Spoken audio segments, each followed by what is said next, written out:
Hi, my name is Scott Patchin. This is video number 2 of an 8-part series of what I'm calling the People-Centered Mastery series. And in it I cover conversations people-centered leaders have to master and really give you tips and tricks so that you can go out and do these well.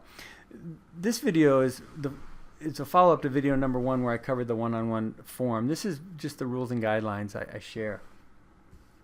And there's really 2 critical reasons why I'm actually going to spend time on this. The first is it's really around a story where a leader implemented these. They decided to do one-on-ones with their people. They did it for a month. They came back, and I said, Joe, how's it going? And Joe looked at me and said, Scott, this is killing me. It's taking way too much time, filling out the forms and getting ready and then doing all the follow-up. And I remember looking at him, I go, Joe, there's 3 rules for doing this. Number 2 is that they fill out the forms. And he looked at me and he goes, oh, maybe I should have read the directions. And I felt bad that he wasted a lot of time, but it's really important, I think, that we go through these. And the second thing is really a point that I made in the first video, which was it's really a myth that leaders are in charge of holding people accountable. I believe that leaders are in charge of creating conditions where accountability exists, but ultimately individuals are accountable for the work.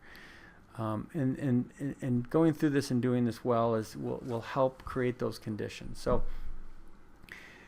there's rules and guidelines, and the rules are pretty simple. There's only 3 of them.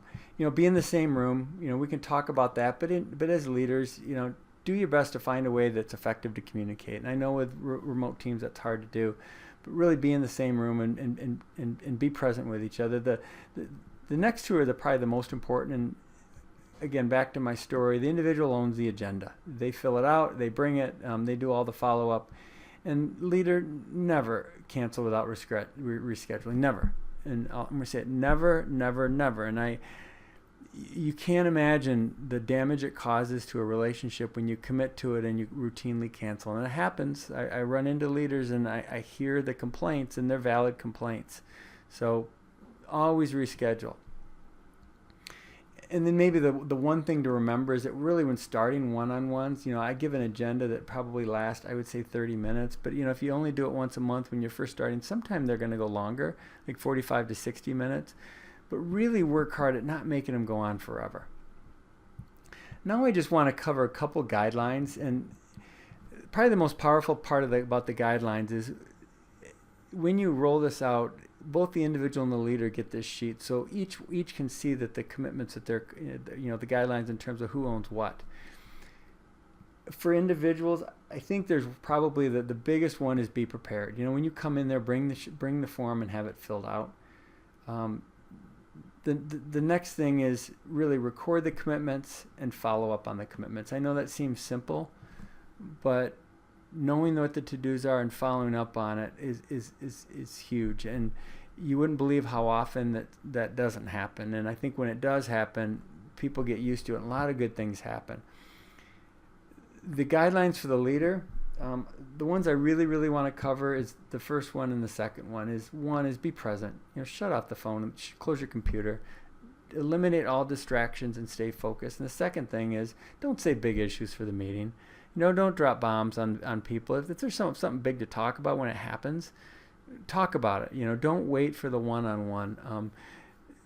Again, that allows the one-on-one to be time when the individual gets what they need. And if something big happens, then pull them aside when it happens and talk it through.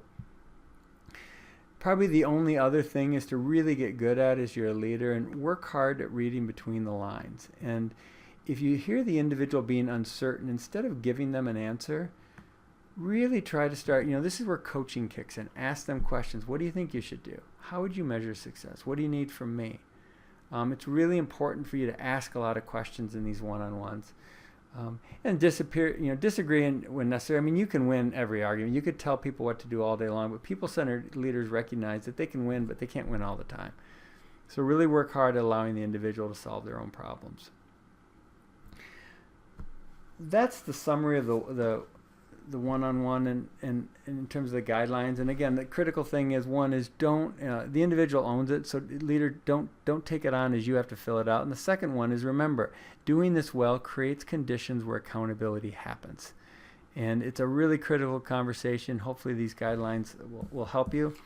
And I'll end it the way I end all my people-centered conversations, it's with the people-centered leadership mantra, which is listen, lead, and repeat often. Have a great day.